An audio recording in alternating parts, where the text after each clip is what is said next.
খুলনা প্রকৌশল এবং প্রযুক্তি বিশ্ববিদ্যালয়ে যে অনাকাঙ্ক্ষিত ঘটনা ঘটেছে সেখানে একটি পেশিবাদী চরিত্র আপনারা লক্ষ্য করেছেন যে গতকাল দেখেছেন যে বিশ্ববিদ্যালয় প্রশাসন বিশ্ববিদ্যালয়ের প্রাঙ্গণে রাজনীতি বন্ধ করার যে অগণতান্ত্রিক সিদ্ধান্ত নিয়েছে আমরা সেটাকে তীব্র নিন্দা জানাচ্ছি।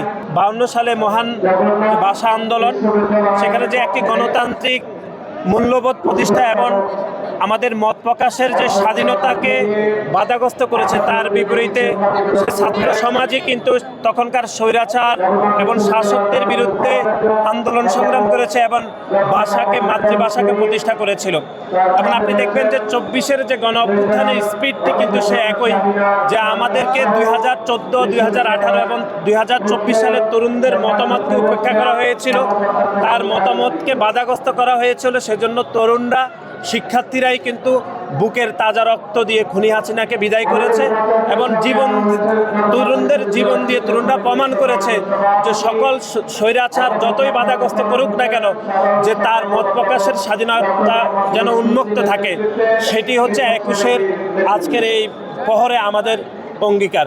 এবং আপনি দেখেছেন যে গত 15.5 বছর ধরে এই শহীদ মিনারের যে বিরোধী মতকে দমন করার জন্য যে আওয়ামী লীগের যে প্যাসিস্টটা সবসময় সচেষ্ট ছিল। এবং আমরা আপনাদেরকে স্মরণ করে দিতে চাই 2016 সালে আমাদের দলের চেয়ারপারসন দেশনেত্রী বেগম খালেদা জিয়ার যে শ্রদ্ধা নিবেদন করতে যখন এসেছিলেন তখন যে একটি বাংলাদেশ প্রতিষ্ঠার পর থেকে এরকম নজিরবিহীন ঘটনা ঘটেছে। তখনকার শাসকরা দেশনেত্রী বেগম খালেদা জিয়াকে শহীদ মিনারে ফুল দিতে বাধাগ্রস্ত করেছেন। এরপর 2017 সালে দেশনেত্রী বেগম খালেদা জিয়া সর্বশেষ শহীদ মিনারে ফুল শ্রদ্ধা নিবেদন করেছেন। তারপরে দীর্ঘ সময় ধরে ওনাকে মিথ্যা এবং পরমায়সী মামলায় জেলে বন্দি রেখেছেন এবং উনি বর্তমানে চিকিৎসাধীন রয়েছেন। সুতরাং আমরা মনে করছি যে পৃথিবীর বুকে সকল স্বৈরাচার মত প্রকাশের বাধাগ্রস্ত করে, অন্যের মতকে উপেক্ষা করে নিজের মতকে প্রতিষ্ঠা করার জন্য তারা সবসময় সচেষ্ট থাকে। কিন্তু তরুণরা, শিক্ষার্থীরা এবং শ্রমিক জনতা এই স্বৈরাচারের সকল বাধা উপেক্ষা করে যেমন তার মতামতকে ইস্টাবলিশ করা সচেষ্ট থাকে, যেটি 1952 সালে হয়েছে, 1971 সালে হয়েছে এবং 1990 সালে হয়েছে, সর্বশেষ 2024 সালেও একই ঘটনা ঘটেছে। সেজন্য আমরা বাংলাদেশের সকল শিক্ষার্থীকে আমরা উদাত্ত আহ্বান জানাতে চাই যে ইদানিং আপনারা লক্ষ্য করেছেন যে বিভিন্ন বিশ্ববিদ্যালয় এই আগস্ট অভ্যুত্থান পরবর্তী সময়ে এক ধরনের হুজুগে সিদ্ধান্ত নিচ্ছে যে বিভিন্ন বিশ্ববিদ্যালয়ের রাজনীতি বন্ধ রাখতে হবে। আমরা মনে করছি এই সিদ্ধান্ত অগণতান্ত্রিক এবং বাংলাদেশের সংবিধানের সাথে সাংঘর্ষিক। এবং গত 2-1 দিন আগে যে ঘটনা ঘটেছে খুলনা প্রকৌশল এবং প্রযুক্তি বিশ্ববিদ্যালয়ে যে অনাকাঙ্ক্ষিত ঘটনা ঘটেছে সেখানে একটি পেশিবাদী চরিত্র আপনারা লক্ষ্য করেছেন যে গতকাল দেখেছেন যে বিশ্ববিদ্যালয় প্রশাসন বিশ্ববিদ্যালয়ের প্রাঙ্গণে রাজনীতি বন্ধ করার যে অগণতান্ত্রিক সিদ্ধান্ত নিয়েছে আমরা সেটাকে তীব্র নিন্দা জানাচ্ছি।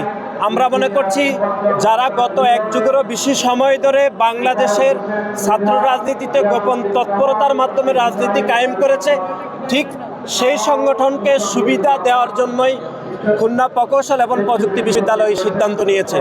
বাংলাদেশের ছাত্র সমাজ মত প্রকাশের যে উন্মুক্ত স্বাধীনতায় বিশ্বাস করে এবং খুলনা প্রকৌশল এবং প্রযুক্তি বিশ্ববিদ্যালয়ের এই সিদ্ধান্তকে আমরা তীব্র প্রত্যাখ্যান করছি। এবং আমরা মনে করছি বাংলাদেশের শিক্ষার্থীদের যে স্বাধীনতা রয়েছে, মত প্রকাশের স্বাধীনতা রয়েছে, তাদের পছন্দ মাফিক যে কোনো সংগঠন করার স্বাধীনতা রয়েছে, সেটি আমাদেরকে 1952 সালের যে ভাষা আন্দোলন সেটি শিখিয়ে দিয়েছে। আমরা সেই ভাষা আন্দোলনের স্পিড থেকে আমরা সেই শিক্ষা গ্রহণ করে এগিয়ে যেতে চাই। শিয়া বাটার ও ভিটামিন ই সমৃদ্ধ lily glam beauty soap. Lily, always beautiful.